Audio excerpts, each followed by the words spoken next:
ন্যূনতম যে সমস্ত মৌলিক সংস্কার দরকার সেটা, পাশাপাশি বিচার এবং নির্বাচন, তিনটাই কিন্তু আপনি ইম্পর্টেন্ট। আপনি এখন মনে হতে পারে ভাই সংস্কার করলেই সব হয়ে যাবে, শেষ পর্যন্ত কিন্তু ওইটাও ভুলে যাবে। উনি বলেছে ডিসেম্বর থেকে জুন, আমার মনে হয় ডিসেম্বর থেকে জুন উনি স্পেসিফিক করে দিবেন যখন তখন। হ্যাঁ, যদি উনি কোনো কারণে সবাই মিলে বলেন উনি 5 বছর থাকবেন, তবে এটা সংলাপের মাধ্যমে বলতে হবে। এটা একতরফা তো আসলে সম্ভব না, কারণ এখানে তো বিভিন্ন স্টেক হোল্ডার আছে, আপনি কাউকে বাদ দিয়ে এটা করতে পারবেন না। ডক্টর ইউনূস এমন একজন ব্যক্তিত্ব সম্পন্ন মানুষ, তিনি কথার খেলাপ করবেন এমন তো বিশ্বাসযোগ্য না। তিনি কোন কথাটা খেলাপ করেছেন আমাকে বলতে পারবেন কেউ যে তিনি একটা কথা খেলাপ করেছেন? তিনি যে কথাগুলো বলেছেন একটা কথা এই পর্যন্ত খেলাপ করেননি। তিনি যে সময়সীমা দিয়েছেন সেই সময়সীমা তো এখনও আসেনি, আর তফসিল ঘোষণার জন্য এখনও সময় অনেক দীর্ঘ সময়ের বাকি আছে। কাজে তাকে কীভাবে আমরা বলতে পারি তিনি তার স্থান থেকে চ্যুত হয়েছেন, স্থান থেকে সরে গেছেন? যারা তার পায়ের দিকে তাকে কথা বলার যোগ্য না, তারা এখন তাকে কথা বলতেছে, এটা তো কোনোভাবেই কাম্য না, কোনোভাবেই কাম্য না। আপনি যে বলেন পদত্যাগ করার কথা বলা হচ্ছে, এই কথাটা কোথা থেকে আসছে? এই যে বিভিন্ন ধরনের আন্দোলন করতেছে, যেভাবে আন্দোলন করতেছে, অর্থাৎ ওরা চাচ্ছে যে নির্বাচন কেন? নির্বাচন দিলে দ্রুত ধান্দা করতে পারবে, ধান্দা ছাড়া তো তার কোনো কথা নাই। আমরা বাইরের একটা রাষ্ট্রের গোলামি করতে হইবে আর কি, এটাই। বাইরের রাষ্ট্র চাচ্ছে, বিভিন্ন রাষ্ট্র চাচ্ছে যে আমরা যেন স্বাধীনভাবে না থাকতে পারি। আমরা বিগত 16 বছর 17 বছর সহ্য করেছি, এরপরে সারা বাংলাদেশের ছাত্র জনতা, গণমানুষ, সাধারণ মানুষ রাজপথে নেমে এসেছে। আমরা আজকে চাই আমাদের সেই পুলিশকে নিরপেক্ষ বাহিনীতে তৈরি করতে, যারা জনতার বন্ধু হিসেবে জনতার সাধারণ মানুষের আমাদের নিরাপত্তা দিবে। আমরা যারা জুলাই যোদ্ধা আমাদের নিরাপত্তা দিবে।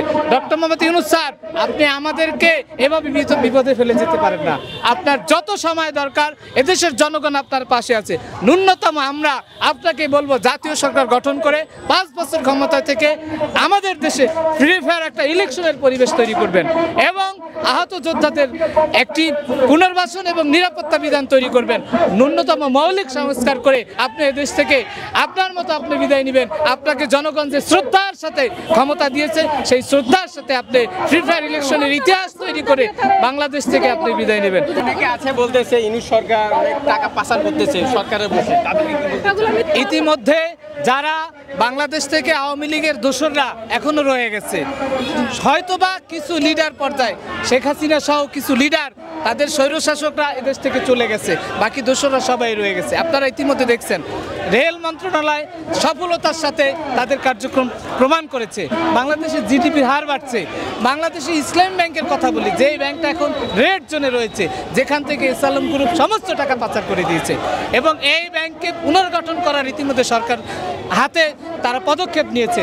ইতিমধ্যে আমরা দেখেছি যে বিভিন্ন মন্ত্রণালয় থেকে শুরু করে যে সমস্ত দুর্নীতি ছিল সেটা অলরেডি কমে গেছে এবং জিডিপির হার বৃদ্ধি পাচ্ছে। সরকার দেশকে এগিয়ে নিয়ে যাচ্ছে। আর সবচেয়ে বড় কথা হলো, আপনারা যে পাচারের গল্প শুনছেন, এই গল্পগুলো দিল্লির বানানো, ভারতের বানানো। কারণ ভারত বাংলাদেশকে তাদের যে বাজার বানাতে যাচ্ছে সেটা পারছে না। ইতিমধ্যে ইউনূস সরকার এসে যে ভূয়সী পদক্ষেপ নিয়েছে, ভারতের যে ট্রানজিট ছিল বাংলাদেশের উপর থেকে 7 সিটার্সে, সেটা বাতিল করে দিয়েছে। এটা বাংলাদেশে ডক্টর মোহাম্মদ ইউনূস সরকারের পক্ষেই সম্ভব হয়েছে। ইতিমধ্যে ভারত বিরোধী অনেক পদক্ষেপ, যেখানে ভারত আমাদের রাষ্ট্রকে ধ্বংস করার জন্য যে পায়তারা করেছিল, তাদের বাজারে পরিণত করেছিল, সেখান থেকে দেশকে রক্ষা করার জন্য ডক্টর মোহাম্মদ ইউনূস স্যার অনেক পদক্ষেপ দিয়েছেন।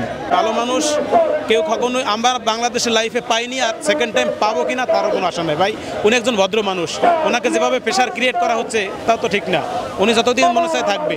আমরা জনগণ হিসাবে আমার কথা হলো এটা। ধন্যবাদ আপনাকে। এখন যদি বলি যে একটা দলের প্রতি পক্ষপাতিত্ব, আমি বলবো যে আসলে না, এনসিপির প্রতি না, আসলে সুযোগ সুবিধাটা সবচেয়ে বেশি পাচ্ছে বিএনপি।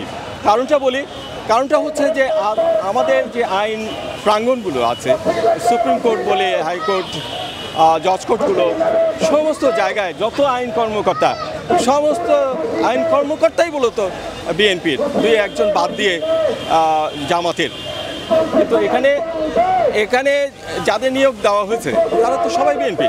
আবার যদি বলি যে ডিসি নিয়োগ, ইউএনও নিয়োগ, প্রায় সব ডিসি ইউএনও বিএনপির। থানা কর্মকর্তা, প্রায় সব থানা কর্মকর্তা বিএনপির।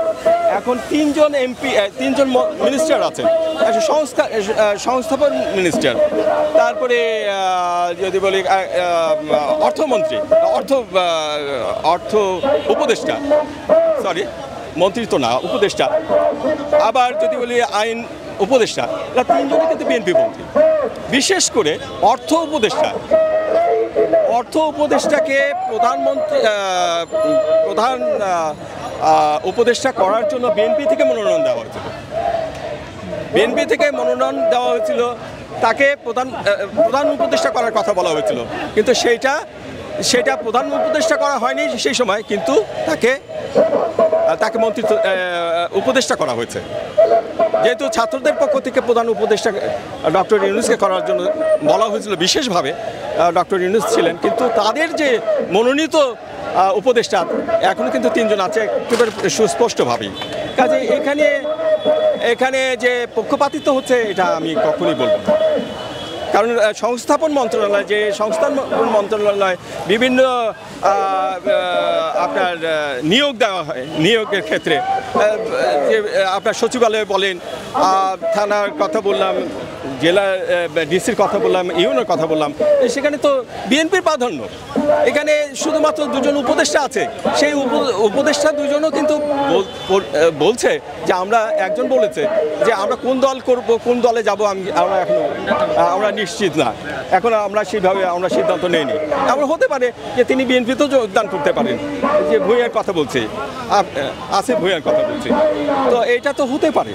এখন একজন উপদেষ্টা তো পদত্যাগ করেছে, এটা তো পরিষ্কার, এবং তিনি পদত্যাগ করেই তার দল গঠন করেছেন। কাজে এখানে তো কিংস পার্টি এনসিপিকে কেউ বলেছেন, কিন্তু আমি মানতে রাজি না, কোনোভাবেই না। বরং তো সুযোগ সুবিধা মূলত পাচ্ছে বিএনপি, এবং আমি বলি যে ডিফেক্টো গভর্নমেন্ট হচ্ছে বিএনপি এই মুহূর্তে। সরকার আসলে যে সচিবালয় এবং যে প্রশাসন, মাঠ পর্যায়ে যে প্রশাসন, সেই প্রশাসনের কর্তা বিএনপির সমর্থিত লোকেরাই অবস্থান করছে। কাজেই মূল এটা বিএনপি চালাচ্ছে।